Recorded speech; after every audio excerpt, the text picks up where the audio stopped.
Hey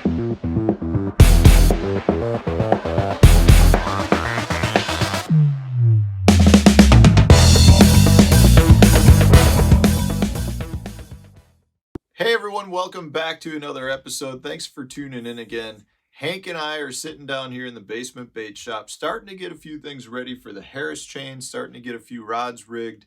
And I've got a really good tip for you. Anytime you're using a bullet weight, whether it's pegged or unpegged, it's a tip that will help save you from losing a few extra fish.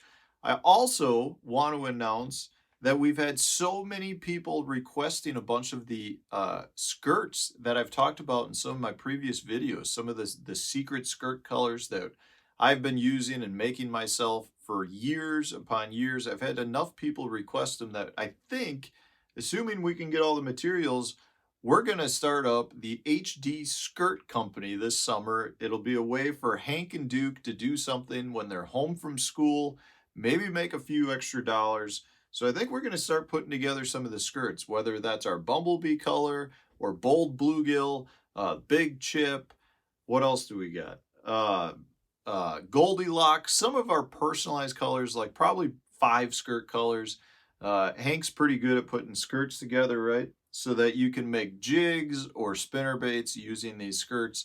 Just something to do, something will be fun. So stay tuned for that. We'll have more to announce on that. I also want to remind you guys that I've got a Tackle Warehouse affiliate. So if you go into the description of this video and click the link to the Tackle Warehouse, you can support our channel by making purchases through that link.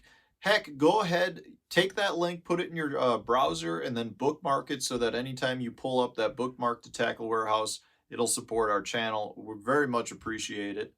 And that leads us into our tip for today. Guys, anytime you're using a bullet weight in front of a lure, whether it's a worm or a Texas rig craw, this is what I do that will save you from losing a few extra fish. One of my biggest concerns is anytime you've got a weight, whether it is pegged or unpegged, you have a heavy tungsten weight that is sliding up and down your line. That potentially can cause damage to your knot. If that weight slides back and slams into your knot, it's a very easy way to create a weak spot in your knot, which then potentially could lead to break-offs on the hook set or break-offs when you're fighting the fish. So a very simple fix that I use for this is I will take just a bobber stop. This is my favorite one. This is the Decoy Texas lock. It's kind of a bullet-shaped one. I'll put the link up for you, but it's such a good bobber stop because it's got a little bit of that rounded point on it. So what I always do is I always put one right above my knot. Let's see if you can see that.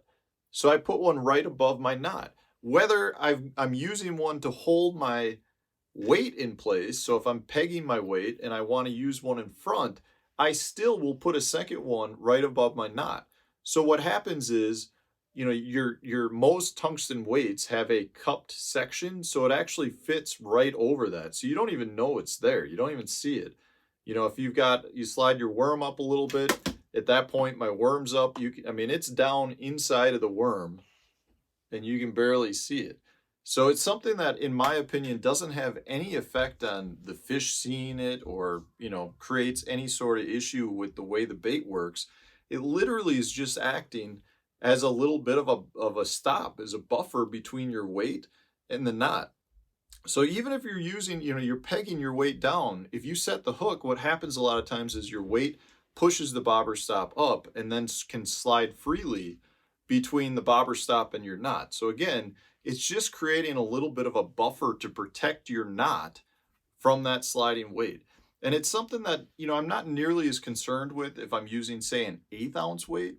But if I'm using a 1/2 ounce weight or something larger, at that point, you can get a pretty good amount of force that's generated by that weight sliding up and down every time that fish puts a big, you know, head shake into the line or comes up and jumps.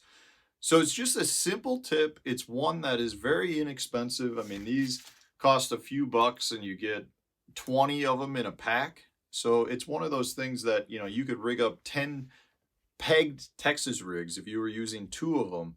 and you could rig up 10 of these before you even go through a pack. So it's a big game changer for me. If I don't necessarily do it if I'm just out fun fishing, but if I am in a tournament situation, I absolutely am using two bobber stops, one above my weight if I'm pegging it, and one below my weight if I'm not, if I'm, regardless, just to save the knot. So it makes a big difference to me. Even guys, I still generally prefer to use a peg it over a bobber stop if I am pegging my weight. Even in that case, I still though use a bobber stop to protect the knot, because you still can have some sliding up and down. There are times the peg it slides out, and at that point you've got a free swinging weight. In any case, to me, it's worth the few extra cents to protect my knot that may potentially lead to a lot of extra winnings in the tournament. So I hope this tip was helpful. It's a simple, easy tip, but it's one that I very rarely ever hear anyone talk about. And to me, it saves me from breaking off a few extra fish, and therefore it's definitely worth it. So I hope you enjoyed the tip. If you did, hit that like button and stay tuned for tomorrow's episode. Thanks for watching.